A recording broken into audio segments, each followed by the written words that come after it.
صحابہ کو یہ شرطیں گلے سے نیچے نہیں اتر رہی تھی. اتنی دب کر صلح کیوں؟ حضرت عمر رضی اللہ تعالیٰ عنہ تو بار بار یوں کر کے آ رہے تھے، یا رسول اللہ آپ سچے نبی نہیں ہے کیا؟ ہاں سچا نبی ہوں. اللہ کے پیغمبر نے کہا اللہ کے پیغمبر ہوں. تو پھر اتنی دب کر صلح کیوں کر رہے ہیں؟ یہ حضرت عمر کا انداز تھا. حضور نے کہا میں اللہ کا برحق نبی ہوں، میں جو کر رہا ہوں صحیح کر رہا ہوں اور اللہ میری مدد کرے گا. پھر بھی اطمینان نہیں ہوا تو اسی طرح بائیں چڑھائے ہوئے حضرت ابوبکر کے پاس پہنچے. فتحنا لك فتحا مبینا لیغفر لك الله ما تقدم من ذنبك وما تأخر ويتم نعمته عليك ويهديك صراطا مستقيما وَيَنْصُرَكَ اللَّهُ نَصْرًا عَزِيزًا. آج کے درس کا آغاز ہم اللہ کے فضل و کرم سے سورہ فتح سے کر رہے ہیں. سورہ فتح مدنی سورت ہے، 29 آیات ہیں اور 4 رکوع ہیں. پچھلی جو سورت ہم نے پڑھی اس میں سورہ محمد میں جہاد کا ذکر تھا، شروع میں بھی تھا اور آخری رکوع میں بھی تھا. جہاد کا لازمی اور ضروری نتیجہ ہوتا ہے کامیابی ملنا، فتح حاصل ہونا. اس لیے سورہ فتح میں اس کامیابی کا ذکر کیا گیا ہے. سورہ فتح کب نازل ہوئی ہے اس کے سلسلے میں پہلے جاننا ضروری ہے. اللہ کے نبی صلی اللہ علیہ وسلم مکے میں 13 سال تک توحید کی دعوت دیتے رہے اور مکے والوں کی طرف سے اذیتیں، تکلیفیں، پریشانیاں سہتے رہے، رکاوٹیں کھڑی کی گئی. آپ مکہ سے طائف بھی گئے، معاملہ وہاں بھی نہیں بنا. پھر آخرکار مجبور ہو کر مکہ کو چھوڑنا پڑا، مدینہ تشریف لائے. مدینہ آئے تب بھی مکے والوں نے چین سے نہیں رہنے دیا، پریشان کرتے رہے. اور ہجرت کے دوسرے سال بدر کی لڑائی پیش آئی، تیسرے سال احد کی لڑائی پیش آئی، اور 5ویں سال تو یوں سمجھیے عرب کا پورا متحدہ لشکر الائنس کر کے، اتحاد کر کے مدینے پر ٹوٹ پڑا تھا. مکہ کے مشرک بھی تھے، عرب کے قبیلے بھی تھے، یہاں تک کہ یہودی اور منافقین بھی اندر سے ان کے ساتھ تھے. سب کا ارادہ یہ تھا کہ مدینے کی اینٹ سے اینٹ بجا دی جائے اور مسلمانوں کا خاتمہ کر دیا جائے. لیکن اللہ کی خصوصی مدد نازل ہوئی اس موقع پر، اور سارے عرب کے یہ لشکر حوصلے ہار کر راتوں رات بھاگ گئے. حضور علیہ الصلاۃ نے اس موقع پر ارشاد فرمایا تھا کہ الآن نغزوہم ولا یغزونا ونسیر الیہم ولا یسیرون الینا. اب ان دشمنوں کے حوصلے ٹوٹ چکے ہیں، اب ہم ان پر لشکر کشی کر کے تو جائیں گے لیکن وہ کبھی ادھر رخ کرنے کی ہمت نہیں کریں گے. ہم چل کے جائیں گے، وہ ادھر چل کے نہیں آئیں گے. اور ایسا ہی ہوا. حضور کی یہ پیشین گوئی بعد میں سچ ثابت ہوئی. اللہ کے نبی صلی اللہ علیہ وسلم کی چاہت یہ تھی کہ مکہ جو اللہ کا گھر ہے، محترم شہر ہے اور ہمارا مسکن ہے، مادر وطن ہے، تو اس کو دیکھا جائے. عمرے کی اور حج کی رغبت اور اس کا شوق بھی تھا. ایک یہ بھی حضور کی نگاہوں کے سامنے بات تھی. دوسری یہ بھی تھی کہ یہ مکہ والوں سے جو تنا تنی ہے، آپس کے معاملات میں کھنچاؤ ہے، یہ تھوڑا نرم پڑے، صلح کی کوئی شکل نکل آئے جس کی وجہ سے صلح کے ماحول میں، سکون کے ماحول میں ہم ایک دوسرے کو سمجھ سکیں، ایک دوسرے سے گفتگو کر سکیں. اور اگر وہ ہمارے قریب آ جائیں گے تو پھر اسلام کی سچائی ان کے دلوں میں اتر جائے گی. تو صلح کا کوئی ماحول بنے. اور تیسری یہ بھی چیز تھی حضور کے سامنے کہ مدینے میں بنو قریظہ کا جو یہودی قبیلہ تھا جس نے اسی غزوہ خندق احزاب کے موقع پر اندر اندر معاہدہ توڑ کے کافروں کے ساتھ ساٹھ گانٹ کر لی تھی، حضور نے ان کو جلا وطن کر دیا تھا، ہٹا دیا تھا مدینے سے.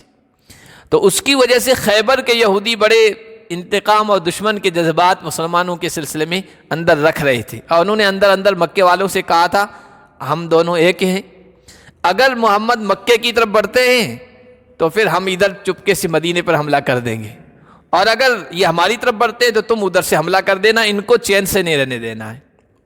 تو اس طرح کی باتیں تھی. حضور علیہ الصلاۃ والسلام چاہتے تھے کہ دونوں دشمنوں میں سے کسی ایک سے اطمینان حاصل ہو جائے کہ وہ ہمارا کچھ نقصان نہیں کرے گا تو ہم دوسرے کو نمٹا دیں.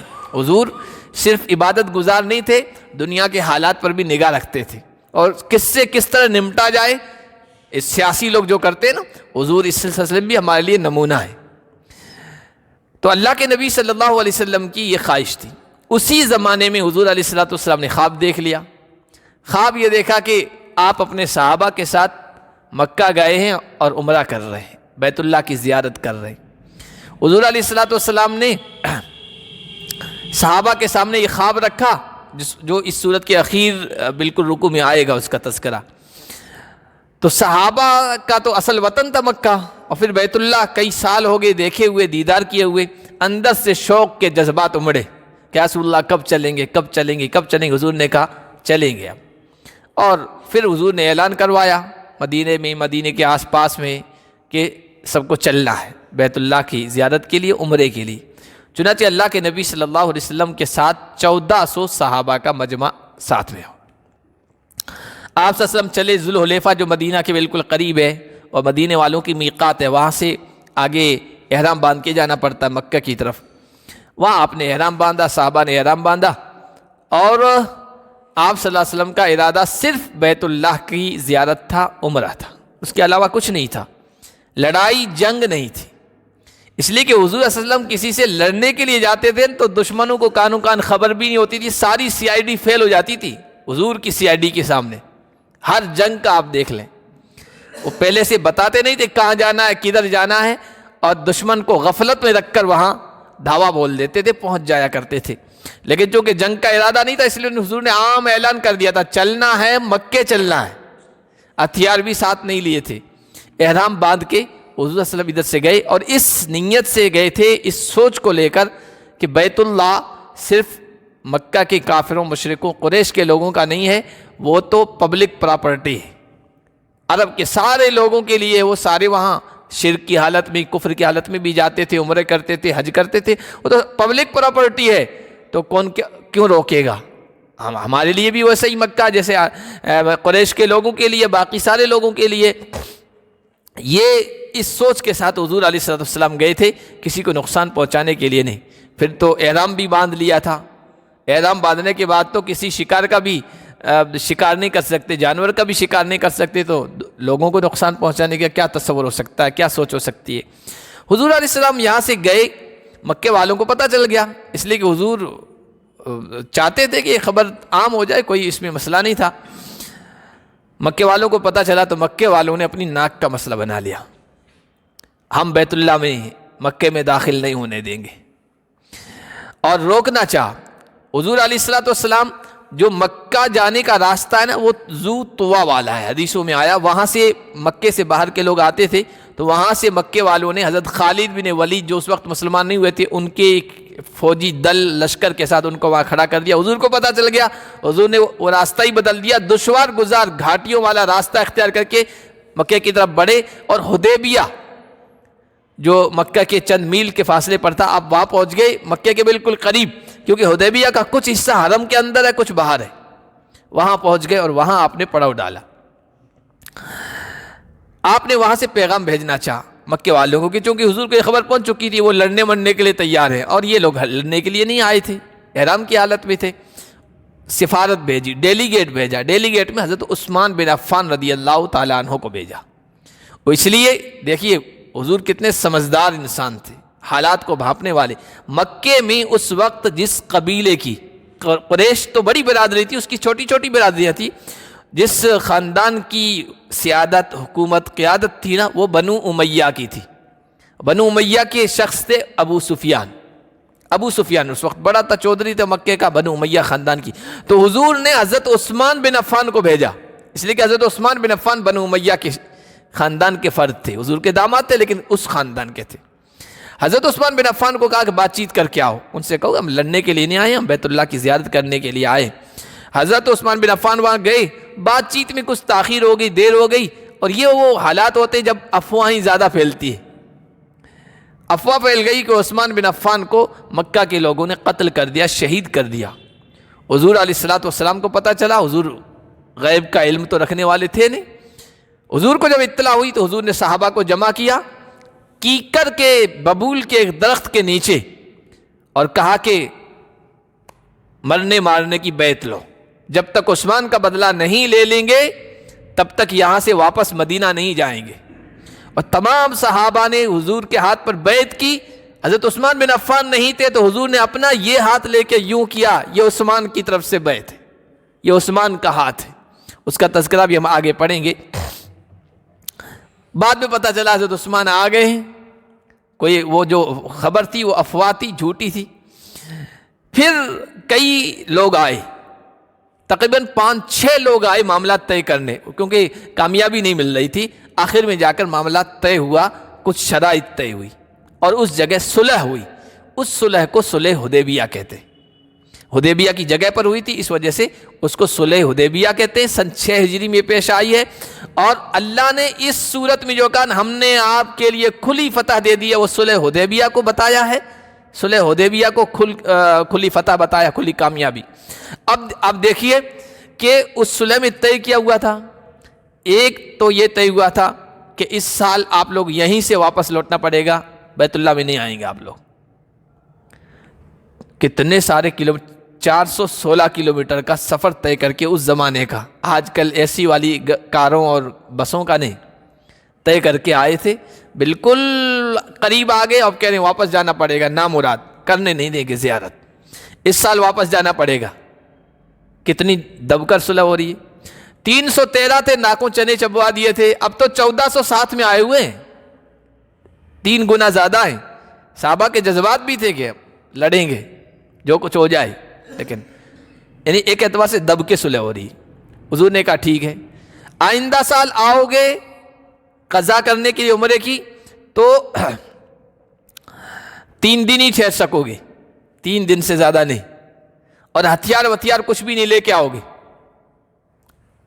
اب یہ 3 دن ہی ٹھہرنا، کئی سالوں کے بعد بیت اللہ کا دیدار کر رہے ہیں، طواف اور نہ جانے کیا کس طریقے سے وہاں عبادتیں کرنے کا شوق تھا کہ نہیں 3 دن ہی ٹھہریں گے، جو کچھ کرنا وہ کر لینا، ہتھیار نہیں لاؤ گے. تو تیسری شرط یہ طے پائی کہ مکہ سے کوئی کافر مسلمان بن کر مدینہ آئے گا اس کو واپس لوٹنا پڑے گا، آپ کو واپس کرنا ہی پڑے گا. اور مدینہ سے کوئی مسلمان مرتد ہو کے دین سے پھر کر مکہ آئے گا ہم نہیں واپس کریں گے. حضور نے کہا یس ٹھیک ہے. اب یہ دیکھو آپ کتنی یہ شرط تو ایسی تھی کہ کسی کی عقل میں ذہن میں آنے والی نہیں، کوئی تسلیم نہیں کر سکتا. اور کئی اور شرطیں تھیں، یہ مختصر میں نے بیان کر دی. صحابہ کو یہ شرطیں گلے سے نیچے نہیں اتر رہی تھی. اتنی دب کر صلح کیوں؟ حضرت عمر رضی اللہ تعالیٰ عنہ تو بار بار یوں کر کے آ رہے تھے، یا رسول اللہ آپ سچے نبی نہیں ہے کیا؟ ہاں سچا نبی ہوں. اللہ کے پیغمبر نے کہا اللہ کے پیغمبر ہوں. تو پھر اتنی دب کر صلح کیوں کر رہے ہیں؟ یہ حضرت عمر کا انداز تھا. حضور نے کہا میں اللہ کا برحق نبی ہوں، میں جو کر رہا ہوں صحیح کر رہا ہوں اور اللہ میری مدد کرے گا. پھر بھی اطمینان نہیں ہوا تو اسی طرح بائیں چڑھائے ہوئے حضرت ابوبکر کے پاس پہنچے. حضرت ابوبکر تو حضور کے مزاج شناس تھے. حضرت ابوبکر سے بھی یہی سوال کیے. حضرت ابوبکر نے اسی طرح ہو بہو جواب دیے جو حضور نے دیے تھے. پھر بھی دل کو تسلی نہیں ہو رہی تھی حضرت عمر بن خطاب کو. اتنی دب کر صلح کیوں حضرت عمر کہہ رہے تھے. اور حضرت عمر بعد میں کہتے ہیں کئی سالوں کے بعد کہ وہ جو میں نے حضور کے سامنے اور ابوبکر کے سامنے یوں بائیں چڑھائی تو کہا تھا اتنے دب کر صلح کی، وہ میری غلطی تھی اور اس کے لیے میں نے نہ جانے کتنی عبادتیں کی تاکہ دل سے وہ کھٹک دور ہو جائے کہ وہ میں نے اچھا نہیں کیا تھا. تو حالات آپ سمجھ سکتے ہیں کہ مسلمان ایک یوں محسوس کر رہا تھا کہ دب کر صلح کی حضور نے، اور یہ نامناسب ہے. یہ نامناسب ہے حضور کی طرف سے، ایسا نہیں ہونا چاہیے تھا۔ کہ اللہ کے نبی نے صلح کر لی، صلح کرنے کے بعد صحابہ کا یہ عالم تھا، اندر غصے سے، انتقام کی وجہ سے کانپ رہے، غلط ہوا جو ہوا ہے، اتنی دب کر صلح۔ حضور علیہ الصلوۃ والسلام نے کہا کہ بھائی جو جانور ساتھ میں لائے ہو نا ذبح کرنے کے لیے، اس کو ذبح کر دو یہیں پر۔ اب بیت اللہ تو جا نہیں سکتے، مینا میں جا نہیں سکتے ادھر، یہیں ذبح کر دو۔ لیکن کوئی ذبح کرنے کے لیے تیار نہیں، ہلاک کرنے کے لیے کوئی تیار نہیں۔ عمرہ کے بعد ہلاک کرتے ہیں، چونکہ اس کو احصار کہتے ہیں۔ احصار کی جب شکل پیش آتی ہے نا، کوئی دشمن کی وجہ سے رکاوٹ بن جاتی ہے، تو جہاں ہیں اسی حالت میں اپنا سر کٹا کر احرام سے باہر آ سکتے ہیں۔ تو کوئی تیار نہیں اس کے لیے، اب حضور کیا کریں؟ حضور علیہ الصلوۃ والسلام اپنے خیمے میں گئے، حضرت ام سلمہ تھی، حضرت ام سلمہ سے پوچھا کہ یہ معاملہ ہے ابھی کچھ دیر پہلے، چونکہ میں نے پورے حالات وہ نہیں بیان کیے اس وقت کے، جب صلح ہوئی تھی نا تو عروہ ابن مسعود ثقفی بھی آیا تھا مکے والوں کی طرف سے، اور اس نے جو حضور علیہ الصلوۃ والسلام کے ساتھ صحابہ کا ادب، احترام، عظمت دیکھی تھی نا، وہ یہ تھی کہ حضور علیہ الصلوۃ والسلام وضو کر رہے ہیں تو وضو کے پانی کے قطرات صحابہ نیچے نہیں پڑنے دے رہے ہیں، اپنے ہاتھوں میں لے رہے ہیں، آنکھوں میں لگا رہے ہیں، سر پہ مل رہے ہیں، جسم پہ مل رہے ہیں۔ عزت و احترام، توقیر یہ تھی۔ مکے والوں سے جا کے اس نے کہا تھا عروہ نے، بھائی ان کو عمرہ کرنے دو، ان کو عمرہ کرنے دو، رکاوٹ مت بنو، میں اپنی آنکھوں سے دیکھ کے آیا ہوں، قسم بخدا میں کسریٰ کے دربار میں گیا، قیصر کے دربار میں گیا، نجاشی کے دربار میں گیا ہوں، میں نے کسی بادشاہ کے فالوورز کو اس بادشاہ کی اتنی عظمت کرتے ہوئے نہیں دیکھا جتنے محمد کے اصحاب محمد سے محبت کرتے ہیں، اس کی تعظیم کرتے ہیں۔ قسم بخدا میں نے دیکھا وہ وضو کرتے ہیں، وضو کے قطرات نیچے نہیں ٹپکنے دیتے ہیں، اور محمد منہ سے کوئی تھوک نکالتے ہیں، بلغم وغیرہ، وہ بھی نیچے نہیں کرنے دیتے ہیں۔ تمہاری طرف ایسے لوگ بڑھیں گے تو کچا کھا جائیں گے تمہیں، ان کو آنے دو، عمرہ کرنے دو۔ پہلے یہ حالت تھی، لیکن جب دب کر صلح ہوئی ہے تو صحابہ وہ ماننے کے لیے تیار نہیں، اندر کے جذبات کی وجہ سے۔ تو حضور نے حضرت ام سلمہ سے کہا یہ معاملہ ہو گیا ہے، کوئی بات سننے کے لیے تیار نہیں۔ حضور نے کہا آپ چاہتے ہیں کہ آپ کے یہ ماتحت آپ کے صحابہ آپ کی بات مان لیں؟ کہا عورتوں کے بھی بعض مرتبہ مشورے بہت اچھے ہوتے ہیں، اور جو لوگ کہتے ہیں نا اسلام عورتوں کو کوئی اہمیت نہیں دیتا، وہ ام سلمہ کے اس مشورے کو سامنے رکھے، حضور نے ایک عورت کے مشورے پر عمل کیا اور اس کی وجہ سے کام بنا۔ ام سلمہ نے کہا یا رسول اللہ آپ ان کو کچھ مت کہیے، آپ خود جائیے، اپنے جو جانور ہیں ان کو ذبح کیجئے، اپنے حلاق کو، حجام کو بلائیے، وہ آپ کے بال صاف کر دے گا، حلق کر دے گا، اور اس کے بعد ان سے کچھ مت کہیے۔ حضور علیہ السلام اٹھے، جانور ذبح کیے، اس کے بعد حلق کیا۔ صحابہ نے دیکھا حضور نے تو کر دیا اور ہم کو کہا ہم نہیں کر سکے، تو پھر صحابہ تمام یوں منڈی لٹکائے ہوئے، غصہ کا تو تھا ہی بہرحال کہ نامناسب ہوئی ہے یہ صلح، لیکن بہرحال کسی طرح جذبات کے ساتھ ایسے موقع پر یہی ہوتا ہے، جب دیکھتے ہیں بڑے نے کسی کو یس کر دیا، تسلیم کر لیا، تو نوجوان کہتے ہیں چلو جو ہوا۔ اب صحابہ ایک دوسرے کا حلق کاٹ رہے تھے، بخاری کی روایت میں غصے میں ہاتھ کانپ رہے تھے، ایک دوسرے کو ٹکلا کر رہے تھے، حلق کر رہے تھے، ایسا لگ رہا تھا کہ وہ جو استرا تھا یا جو بھی تھا اس کی وجہ سے ایک دوسرے کا گلا کاٹ دیں گے، یہ کیفیت تھی اندر سے غصے کی۔ اب آپ دیکھیے مسلمانوں کے یہ جذبات تھے کہ یہ دب کر صلح ہوئی ہے، اور اندر غصے کے جذبات تھے، اور یہ نامناسب صلح ہوئی ہے۔ اسی موقع پر چند دن وہاں ٹھہرے، حضور واپس ہوئے نا، جب مدینے واپس ہو رہے تھے تو اس وقت یہ آیات اتری، انا فتحنا لک فتحا مبینا، ہم نے آپ کو کھلی ہوئی فتح دی۔ اب صحابہ کے سمجھ میں نہیں آ رہا تھا یہ کون سی کھلی فتح ہے، اتنی دب کر صلح، لیکن قرآن اللہ کا کلام ہے، اور حضور نے جو کہا تھا وہ بھی آئندہ حالات نے بتا دیا کہ یہ کھلی ہوئی فتح تھی۔ اور یہ صلح راستہ تھا مکہ کی فتح کا، اصل تو وہ ہے مکہ کی فتح ہے، لیکن یہ تمہید بنی، یہ بنیاد بنی یہی صلح۔ اس صلح کے بعد اطمینان حاصل ہو گیا، سکون حاصل ہو گیا، مکے والے ادھر آنے لگے، مدینے والے ادھر جانے لگے، ایک دوسرے کو سمجھنے کا موقع ملا، دشمنوں کی طرف سے اطمینان ہو گیا۔ تو حضور نے پوری دنیا کے بڑے بڑے بادشاہوں کو اسلام کی دعوت دی، خط روانہ کیے، اور ان کو اسلام کے بارے میں بتایا۔ یہ سب کچھ ان 2 سالوں میں ہوا۔ اب آپ دیکھیے جب آپس میں ملنا جلنا ہوا نا تو اسلامی اخلاقوں نے اپنا کام کر دکھایا، اور اسلام لوگوں کے دلوں میں اترتا چلا گیا۔ 1400 صحابی تھے سن 6 ہجری میں جب یہ صلح ہوئی ہے، اور 2 سال کے بعد سن 8 ہجری میں مکہ فتح ہوا ہے، اور اس مکہ فتح ہونے تک آپ دیکھیے کتنے ہزاروں صحابہ ساتھ میں تھے، اور اسی کے کچھ سالوں کے بعد پھر حجۃ الوداع کیا تو 1,00,000 سے زیادہ، 1,40,000 کہتے ہیں، 1,24,000 اتنے صحابہ موجود تھے. یعنی اس صلح کے بعد فوج در فوج، گروہ در گروہ اسلام میں لوگ داخل ہونے لگے ہیں. اس لیے اللہ نے فرمایا اے نبی ہم نے آپ کو کھلی ہوئی فتح دی ہے. یہ فتح کیوں دی ہے؟ اللہ نے فرمایا لیغفر لک اللہ ما تقدم من ذنبک وما تأخر، اللہ آپ کی اگلی پچھلی نامناسب باتوں کو معاف فرما دے. یہ میں نے نامناسب، ذنبن کے لغوی معنی ڈکشنری میں آپ دیکھیں گے نا تو ذنبن کے معنی گناہ کے آتے. اسی لیے آپ دیکھیں گے یہاں ہمارے جو مسلکوں والے ہوتے ہیں اس میں بہت لڑائی جھگڑے کرتے ہیں، اس نے یوں ترجمہ کر دیا، اس نے یوں ترجمہ کر دیا، اس نے یوں ترجمہ کر دیا. یہاں ذنبن کے معنی نامناسب بات. نبی سے کوئی گناہ نہیں ہوتا ہے، نبی سے کوئی گناہ نہیں ہوتا، خطا نہیں ہوتی ہے، نبی معصوم ہوتے ہیں، خطاؤں سے معاف ہوتے ہیں. اور صرف حضور نہیں، تمام نبیوں کے سلسلے میں ہمارا یہی عقیدہ ہے. تو یہاں ترجمہ ہے نامناسب باتیں. اب یہ جو صلح کی باتیں ہوئی تھی نا، حضور نے جو شرائط طے کی تھی کافروں سے، صحابہ اس کو نامناسب سمجھ رہے تھے اور کہہ رہے تھے ایسا نہیں ہونا چاہیے تھا، یہ حضور سے صحیح نہیں ہوا ہے، یہ نامناسب بات ہوئی ہے. تو اللہ نے فرمایا کہ ہم نے آپ کی اگلی پچھلی تمام نامناسب باتوں کو معاف فرما دیا ہے. اب آپ کہیں گے کہ یہ صرف نبی کے لیے کیوں اعلان کیا گیا ہے؟ دوسرے نبیوں کے ساتھ بھی تو یہی معاملہ تھا. تو یہ حضور کی خصوصیت ہے، دوسرے نبیوں کے سلسلے میں یہ بات ان کی کتابوں میں بھی نہیں کی گئی، یہ حضور کے لیے صرف قرآن میں کہا گیا ہے. اور اس کا فائدہ کل قیامت کے دن ہوگا، جب کل قیامت کے دن ساری انسانیت پریشان ہوگی میدان محشر میں، وہاں کی گرمی اور تپش کی وجہ سے.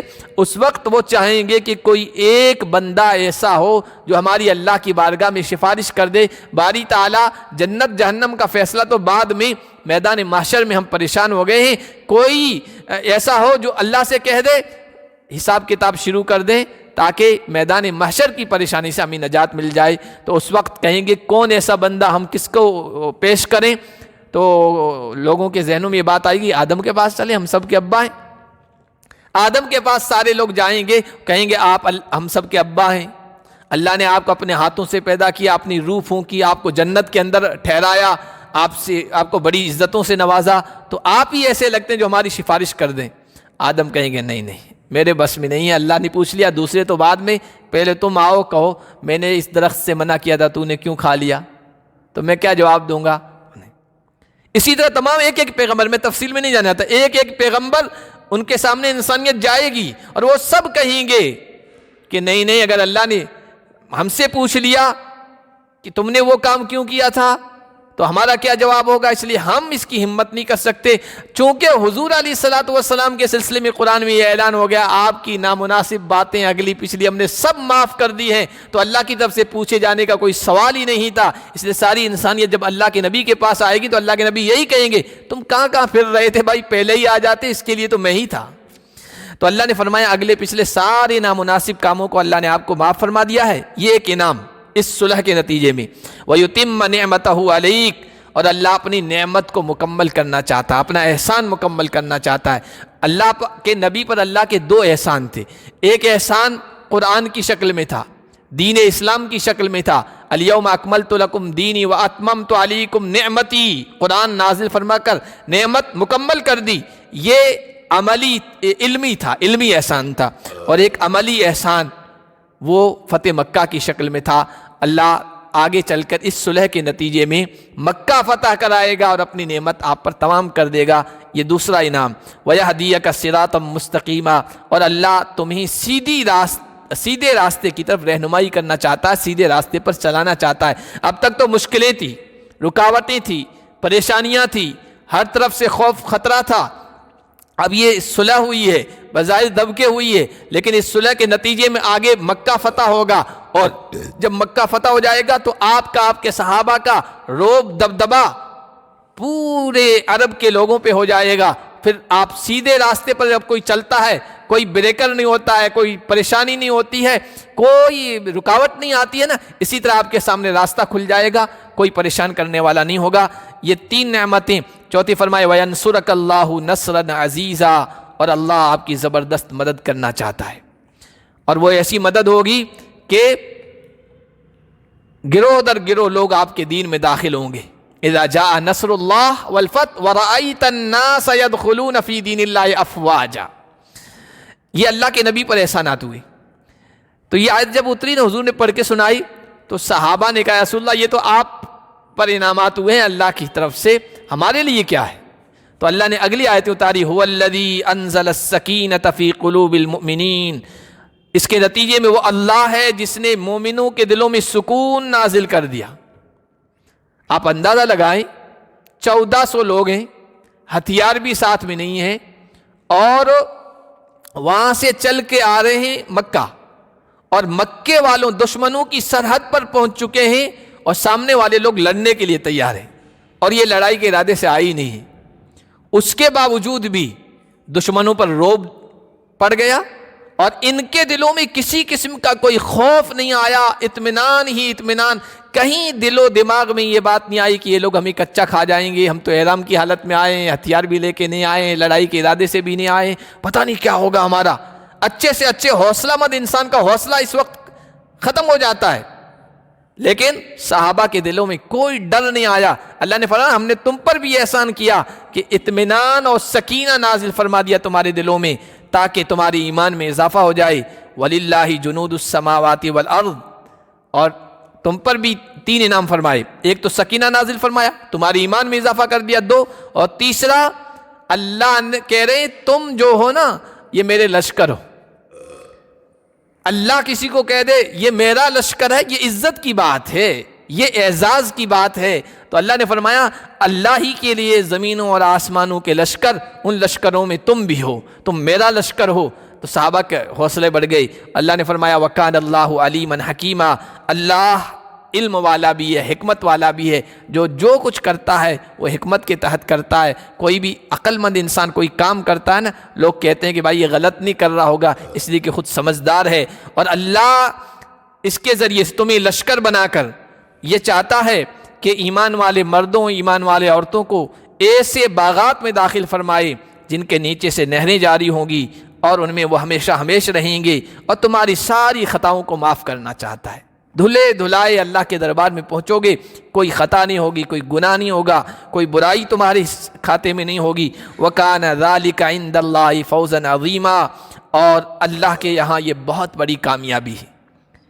اس سے بڑھ کر کامیابی کیا ہوگی کہ دنیا میں دشمنوں پر رعب طاری کر رہا ہے اللہ، تمہارے دلوں میں اطمینان پیدا کر رہا ہے، کھلی ہوئی فتح دے رہا ہے، اور پھر یہ کہ آخرت کے اگلی دنیا کے بارے میں بتا رہا ہے، وہاں جنتوں میں داخلہ تمہارے لیے میں نے فکس کر دیا ہے، متعین کر دیا ہے. اور اللہ کے یہاں پہنچو گے تو کوئی گناہ تمہارے گناہ کا داغ دھبا تمہارے دامن پر نہیں ہوگا کہ وہاں پوچھ گچھ ہو.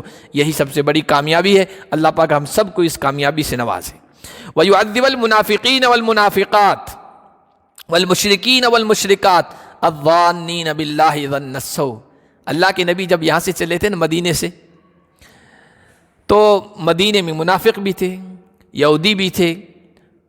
منافقوں نے اندر اندر یہ باتیں کی کہ یہ لوگ جا رہے ہیں موت کے منہ میں اپنے آپ کو ڈالنے جا رہے ہیں. مکہ کے لوگ ان کو اپنے شہر میں گھسنے نہیں دیں گے، اور یہ مار کھا کے آئیں گے بلکہ ختم ہو کے آئیں گے، ان کو کچا کھا جائیں گے. اور وہ یہ سوچ رہے تھے کہ یہ واپس صحیح سلامت نہیں لوٹ کے آئیں گے. اللہ نے فرمایا ہم منافق مردوں منافق عورتوں اور مشرک مردوں اور مشرک عورتوں اور اللہ کے ساتھ برا گمان کرنے والوں کو عذاب دینا چاہتے. علیہم دائرۃ السوء. وہ تو غلط سوچ رہے ہیں مسلمانوں کے بارے میں کہ اپنے پاؤں پر کلہاڑی مار رہے ہیں اور کوئی صحیح سالم واپس نہیں آئے گا.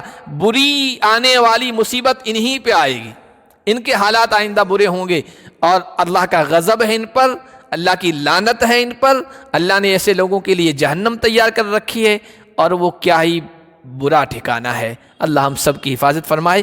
آگے پوری سورت چونکہ اسی سلسلے میں ہے، تو آگے اللہ تعالیٰ نے صحابہ کو جن کو یہ خوشخبریاں سنائی نا، اللہ نے تمہارے لیے سکینہ اتارا، ایمان میں اضافہ فرمایا، جنت تیار کر رکھی ہے، گناہ بخشائے تمہارے. تو بعض مرتبہ ایسی بشارت خوشخبری انسان کو دھوکے میں مبتلا کر دیتی ہے، اس لیے زیادہ خوشخبریاں نہیں سنائی جاتی ہے لوگوں کو، کیونکہ وہ فریب میں مبتلا ہو جاتے ہیں، سمجھتے ہیں اب ہمارا کون کیا نقصان کر سکتا ہے. تو اللہ نے ان کو بھی تنبیہ فرمائی کہ کسی دھوکے میں مت رہنا، فریب میں مت آنا. وہ کیا انشاءاللہ اگلے درس میں پڑھیں گے.